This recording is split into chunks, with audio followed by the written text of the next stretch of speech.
puede ordenar a un sentimiento, piénselo. Así que la clase de amor de la cual estoy hablando no es un sentimiento, ni una emoción, ni una incontrolable pasión. No sé de dónde la gente ha sacado la idea de que el amor es algo que nos sucede, que somos víctimas del amor, que nos enamoramos y ese enamoramiento simplemente sucede como por generación espontánea. La Biblia dice, maridos, amad a vuestras mujeres. Por favor, note que esto no es una sugerencia, es una orden, porque el amor verdadero tiene que ser una decisión y una conducta. Usted puede escoger el amar, y cuando así lo hace, el amor no es primordialmente un sentimiento, sino algo que usted hace. La razón por la cual estamos tan confundidos en este mundo y en este asunto es que usamos una sola palabra para el amor. Los griegos eran más exactos y tenían varias palabras para hablar del amor. Por ejemplo, la palabra eros, raíz de palabras como erotismo, erótico, dan a entender la clase de amor que un hombre puede sentir por una mujer, y viceversa, y eso está bien. De hecho, es maravilloso, pero no es de eros de lo que estoy hablando. Aunque debemos amar a todos, no amamos a todos en forma erótica, y ni siquiera tengo que elaborar en este punto. Otra palabra griega para amor es fileo, que abarca lo que es el amor fraternal, la amistad, el compañerismo, la camaradería. En varios países del mundo hay ciudades que se llaman Filadelfia, o sea, amor fraternal. Y eso es muy positivo. Pero quiero centralizar mi mensaje en la palabra ágape, que tiene que ver con el amor divino, cómo tenerlo, cómo darlo, cómo recibirlo. Si usted quiere exhibir un diamante, lo pondrá sobre un terciopelo negro. Entonces podrá apreciar ese diamante en toda su exquisita belleza y perfección. ¿Sabe qué eso hace Dios con el amor ágape? Lo pone sobre el terciopelo negro de las obras de la carne. Veamos Gálatas 5, empezando en el verso 19.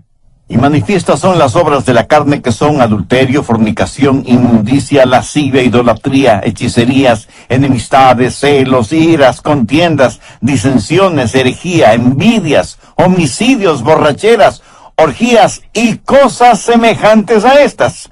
Note que todas estas cosas que el apóstol menciona son totalmente opuestas al amor. Y Pablo continúa diciendo, los que practican tales cosas no heredarán el reino de Dios. Ahora, si usted puede relacionar su nombre con esta lista, si ese es su estilo de vida, si eso es algo que usted practica voluntariamente, a menos que usted se arrepienta y busque el perdón de Dios, su camino tiene un destino final, el infierno. La palabra de Dios es completamente clara y tajante al respecto. Los que practican tales cosas no heredarán el reino de Dios. Y eso es lo que Dios dice. Esto no significa que usted como creyente no tropezará ni caerá. Pero aquí se habla de un estilo de vida, de algo que se hace voluntaria y frecuentemente. Y si usted no practica un estilo de vida cristiano, eso quiere decir que usted no es salvo. Veamos ahora los versos 22 y 23. Mas el fruto del Espíritu es amor, gozo, paz, paciencia, benignidad, bondad, fe, mansedumbre, templanza. Contra tales cosas no hay ley.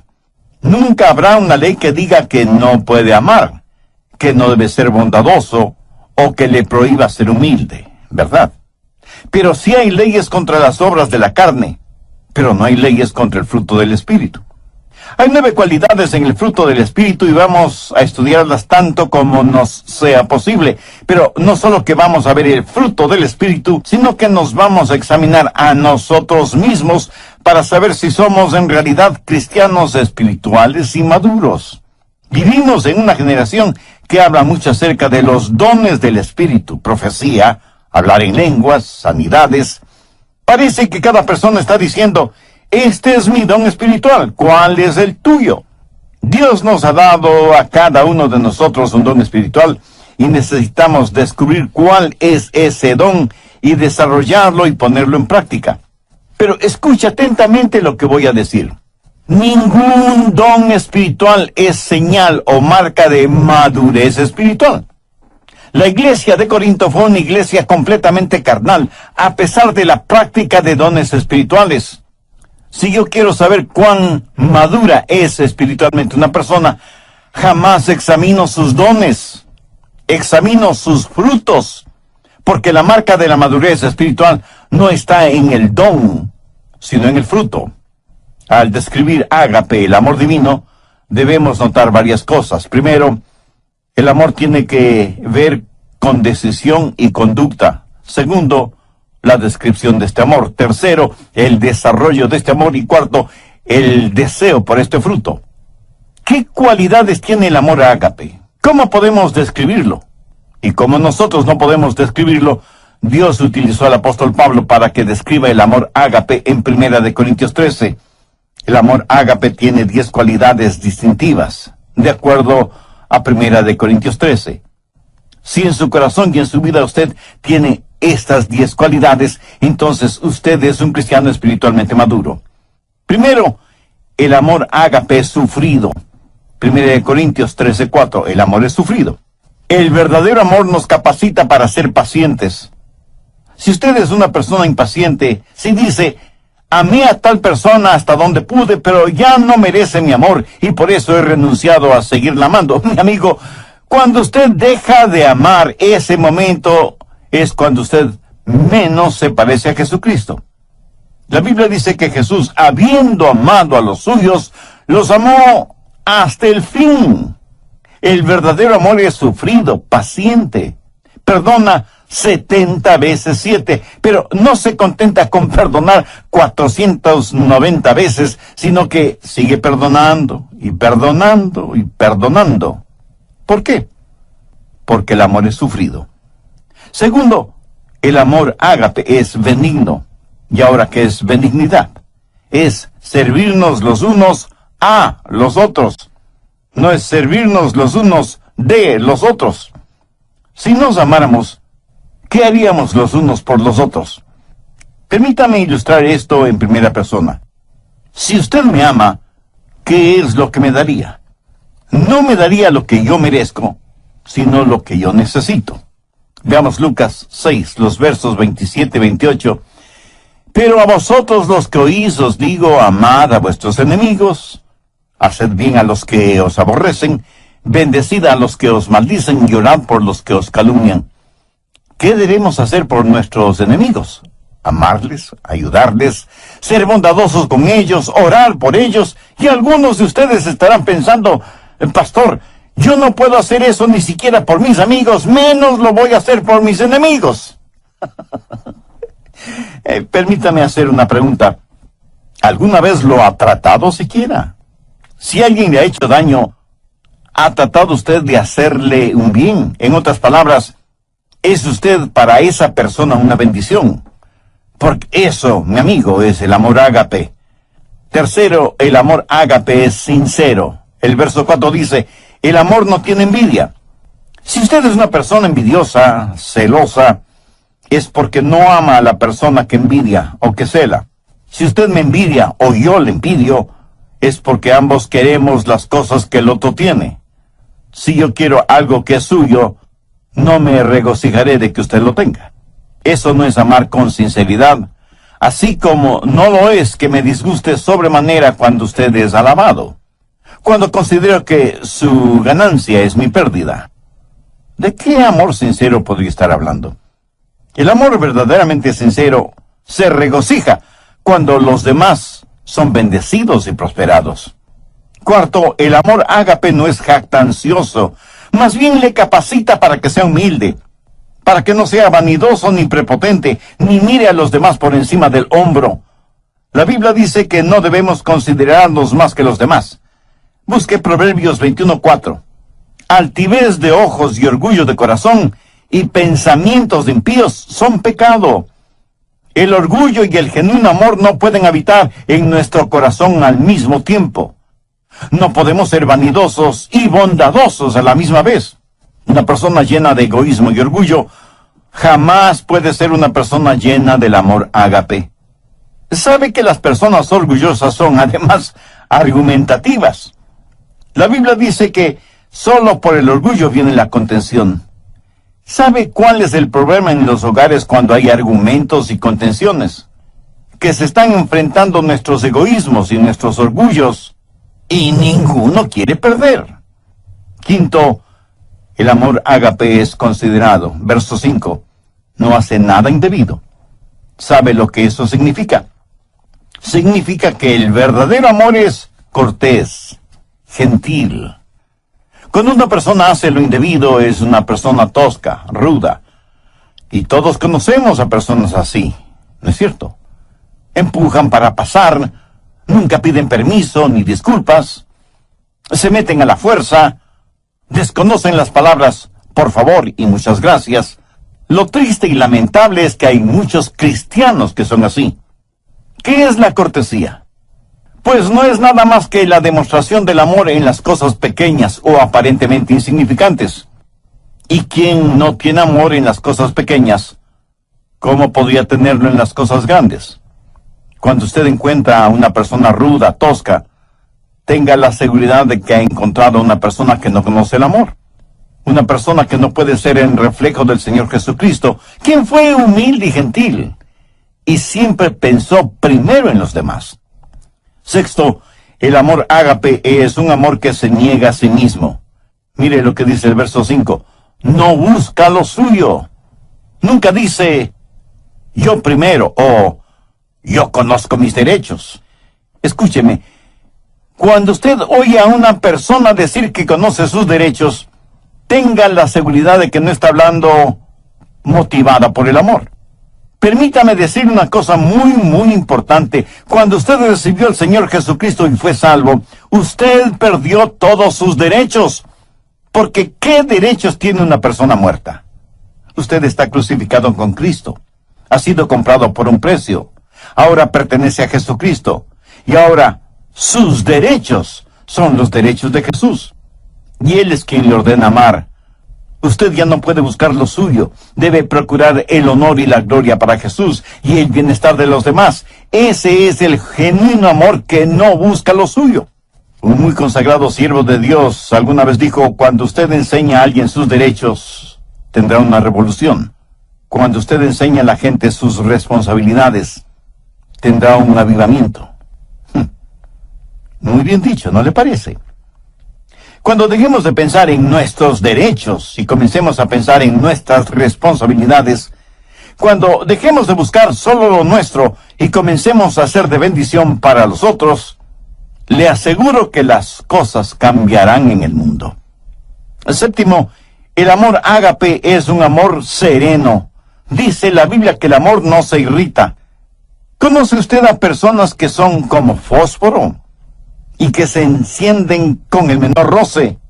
Con la más insignificante provocación explosionan, afectando a todos y a todo a su alrededor. Y luego dicen, no quise hacerlo, lo siento. Lo bueno es que se me pasa pronto. Eso podrá ser cierto, pero hay cadáveres a su alrededor. Un huracán o un terremoto es solo cuestión de segundos, y sin embargo, mire toda la devastación que dejan. Uno no pierde el temperamento así porque sí. Si usted explota de esa manera es porque en su interior, en su corazón, no existe el amor de Dios. Si quiere saber con qué está lleno, vea qué es lo que sale de usted cuando es provocado. Una de las manchas en la vida de muchos cristianos es precisamente un temperamento irascible. El verdadero amor es sereno. No se lo puede provocar con facilidad, y cuando es provocado, sabe responder con mansedumbre y con humildad. Octavo, el amor ágape es un amor sacrificial. ¿Qué quiere decir un amor sacrificial? Note las tres palabras finales del verso 5. No guarda rencor. O sea, no va acumulando las faltas de otros. El amor ágape tiene la capacidad de perdonar y olvidar. Pero eso, mi amigo, eso cuesta. En algún programa anterior dije que no puede haber perdón sin que alguien pague el precio. Por ejemplo, si usted me debe $100 y yo le perdono esa deuda, el perdonarle me costó $100. ¿Lo entiende? Muchos de nosotros somos magníficos amanuenses y mantenemos una detallada lista de lo malo que los otros nos han hecho. Y no solo somos amanuenses, sino también buenos contadores, y en nuestro libro de contabilidad anotamos minuciosamente lo que los otros nos deben. Y no estoy hablando necesariamente de dinero. Tenemos necesidad de aprender a perdonar y olvidar, sabiendo que hay un precio que pagar y un dolor que experimentar. El precio y el dolor lo pagó y lo sintió Cristo en la cruz del Calvario. Es la máxima demostración del amor sacrificial. ¿Ha aceptado usted el amor sacrificial de Cristo? Recuerde que nadie puede dar lo que no tiene. Si usted no tiene amor en su corazón, no podrá dar amor a nadie. Dios le ama y quiere salvarle. Jesús murió en la cruz para pagar la deuda de sus pecados. Desde el programa anterior comenzamos a estudiar lo relacionado con el fruto del Espíritu, teniendo como base bíblica Gálatas 5, versos 22 y 23, y hemos visto 8 de las 10 características de ese fruto. Primero, el amor es sufrido. Segundo, es benigno. Tercero, es sincero.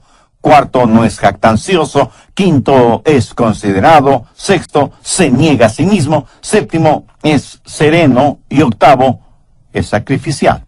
Espero que tenga su Biblia y cuaderno de notas a la mano para sacar el máximo provecho de este estudio bíblico. Bien, prosigamos. Noveno, el amor ágape es un amor justo. Verso 6 dice, no se goza de la injusticia. Eso quiere decir que cuando alguien peca o fracasa o hace algo equivocado, usted no se alegra por eso. Más bien debería llorar y orar por esa persona. ¿Sabe usted que el chisme es un pecado?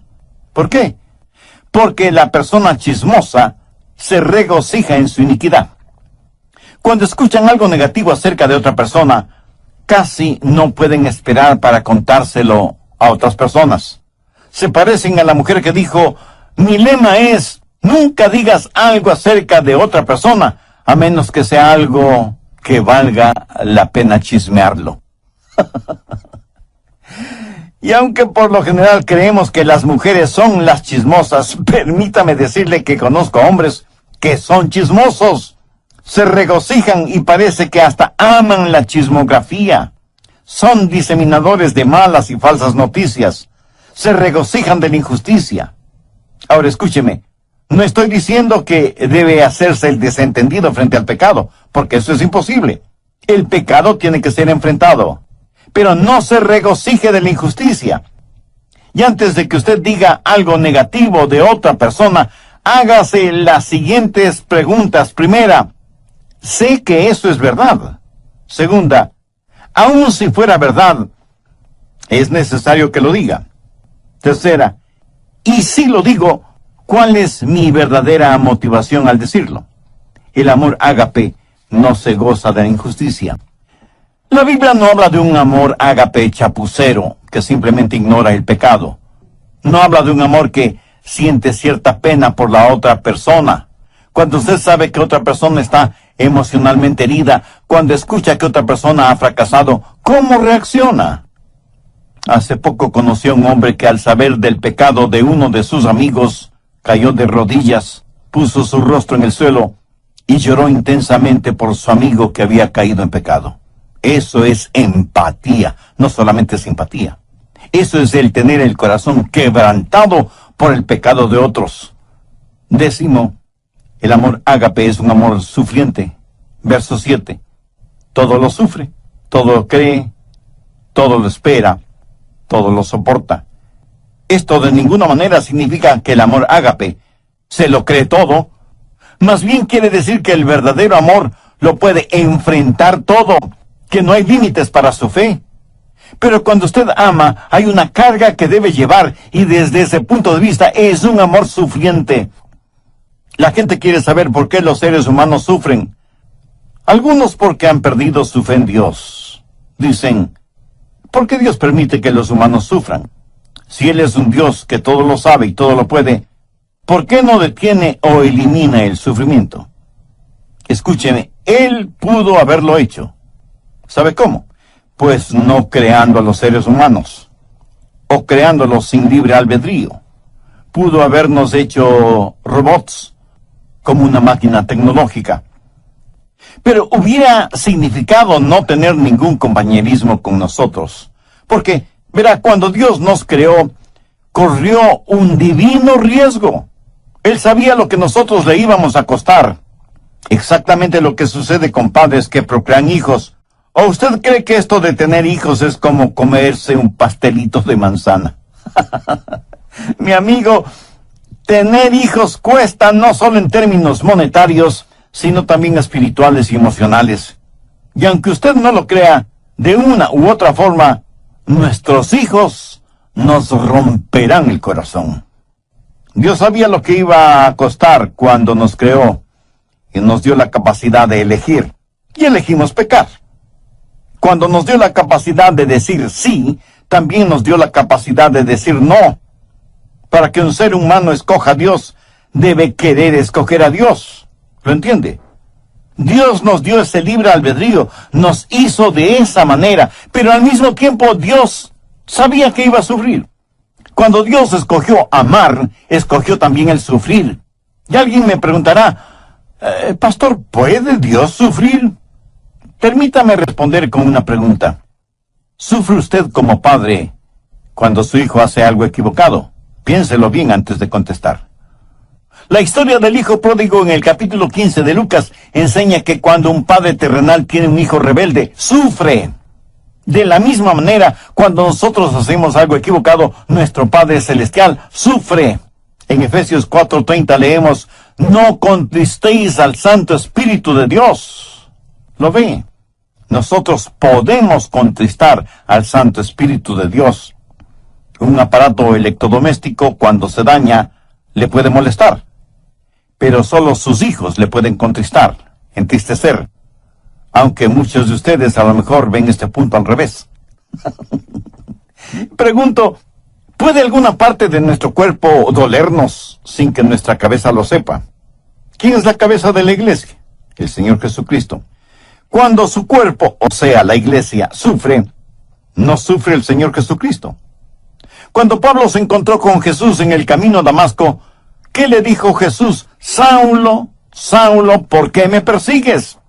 La respuesta de Pablo, si el asunto no fuera tan serio, sería casi infantil. Le dijo que no le perseguía a él, a Jesús, sino a los cristianos. Escúcheme, cuando usted persigue al cuerpo, también persigue a la cabeza. Cuando el cuerpo sufre, la cabeza sufre, y Jesús fue perseguido.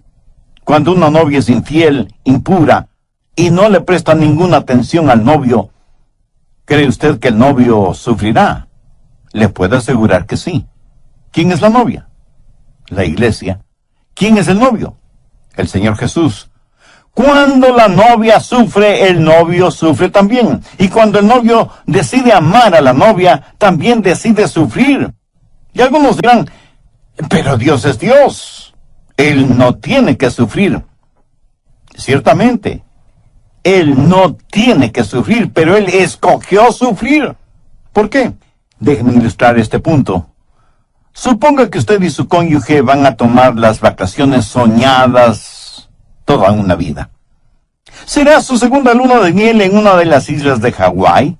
Suponga que alguien les ha provisto un precioso condominio en la isla, a la orilla de una fabulosa playa, pero asimismo suponga que no tienen suficiente dinero para hacer todo lo que quieren hacer.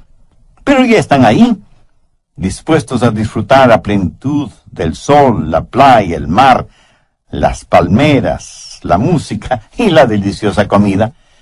Suponga que más o menos a las 6 horas de estar en la isla, en el continente, uno de sus nietos es golpeado por un automóvil y las preguntas surgen de inmediato.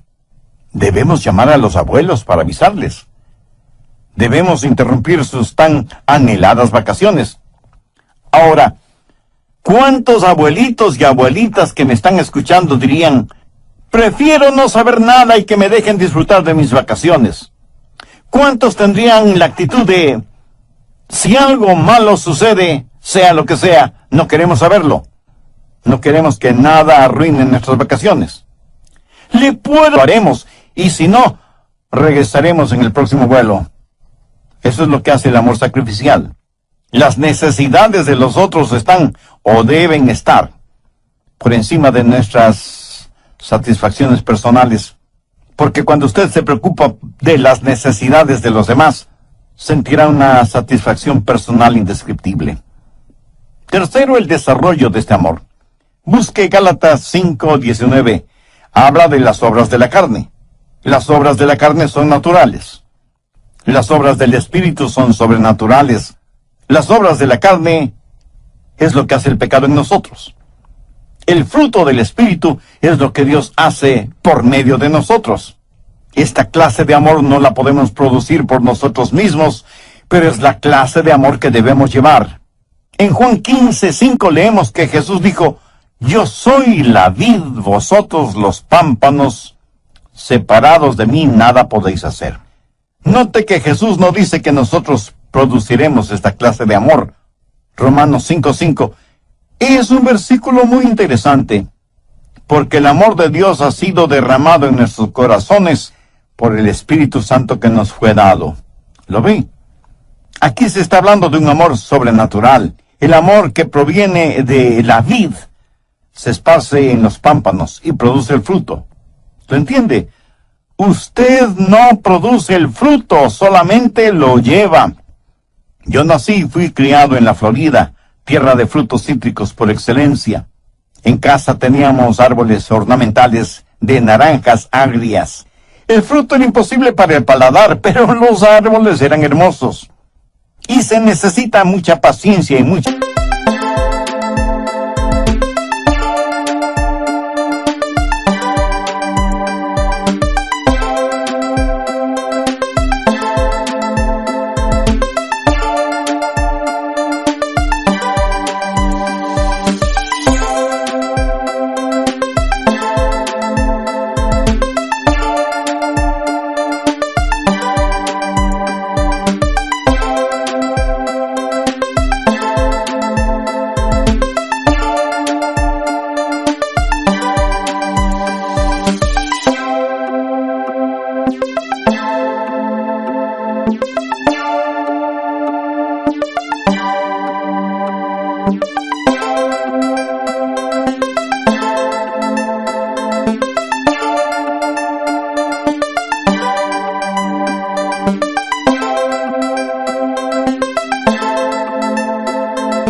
trabajo para lograr que al fin esos árboles de naranjas agrias produzcan naranjas dulces. Ahora suponga que usted tiene un árbol de naranjas agrias, pero quiere que dé naranjas dulces. ¿Qué puede hacer? Bueno, podría podar el árbol. ¿Piensa que eso es suficiente para tener naranjas dulces? No. Entonces se le ocurre una idea genial. Va a trasplantar el árbol, lo va a trasplantar de un lado del terreno al otro lado. Como aplicación diré que muchos trasplantan el árbol de sus vidas de una iglesia a otra iglesia, pero siguen siendo cristianos agrios. Y el cambiar de membresía es como cambiar un cadáver de una tumba a otra. Perdonen esta comparación, así un poco esquelética.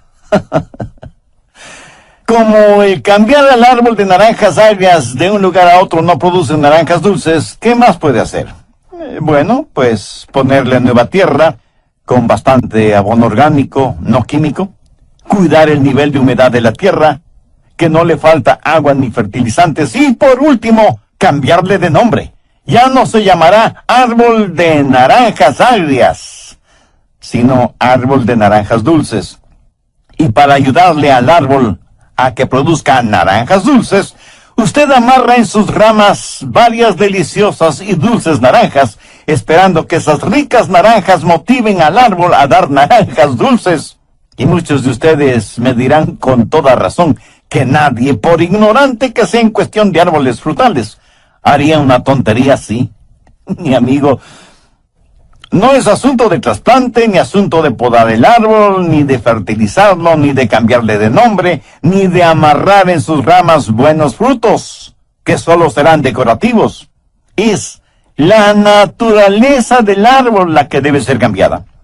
Cuando ese árbol sea injertado en un árbol bueno, la naturaleza de ese árbol será cambiada, porque recibirá una naturaleza que no es la suya propia, pero tendrá que aprender a llevar el fruto de su nueva naturaleza.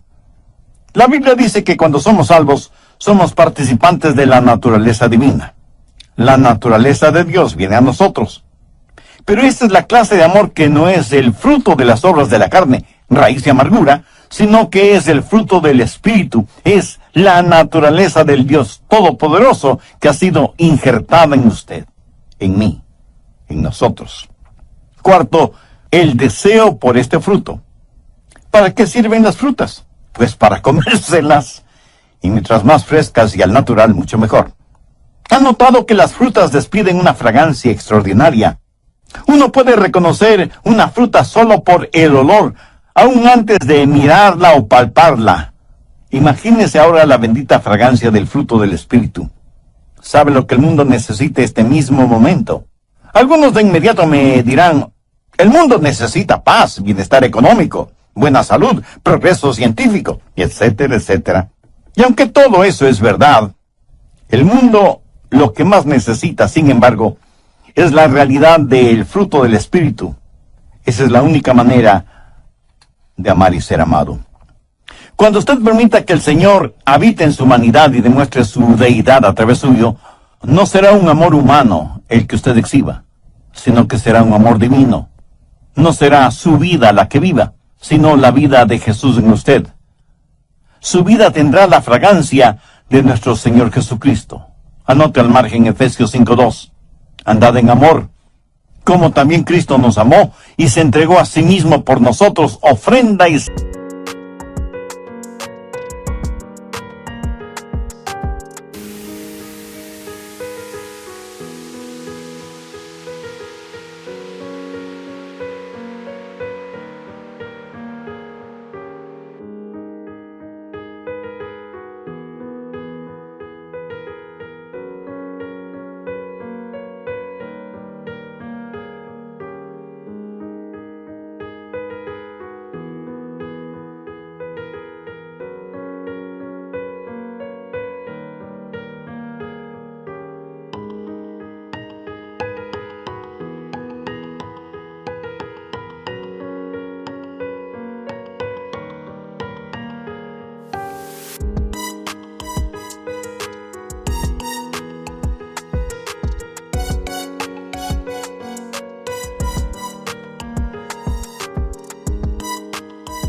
sacrificio a Dios en olor fragante.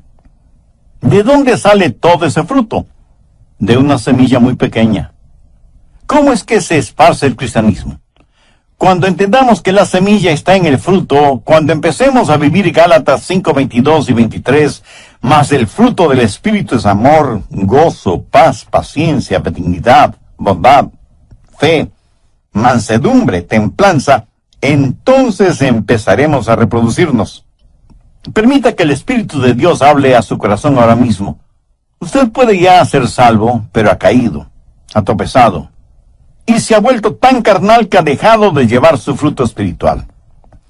En Lucas 6, versos 44 y 45 leemos, porque cada árbol se conoce por su fruto, pues no se cosechan higos de los espinos, ni de las zarzas se vendimian uvas. El hombre bueno del buen tesoro de su corazón saca lo bueno, y el hombre malo del mal tesoro de su corazón saca lo malo, porque de la abundancia del corazón habla la boca. ¿Quiere orar una sencilla oración conmigo? Mi oración es solo para guiarle. Pero anhelo que usted ore con sus propias palabras, las puede decir en voz alta o en voz baja, o puede orar silenciosamente en su corazón, pero ore con fe, con confianza, con convicción. Diga, querido Dios, cuán lejos, pero cuán lejos estoy de exhibir en mi vida el fruto del Espíritu. Tengo necesidad de injertarme en tu vid. Tengo necesidad de tu misericordia. Señor Jesús,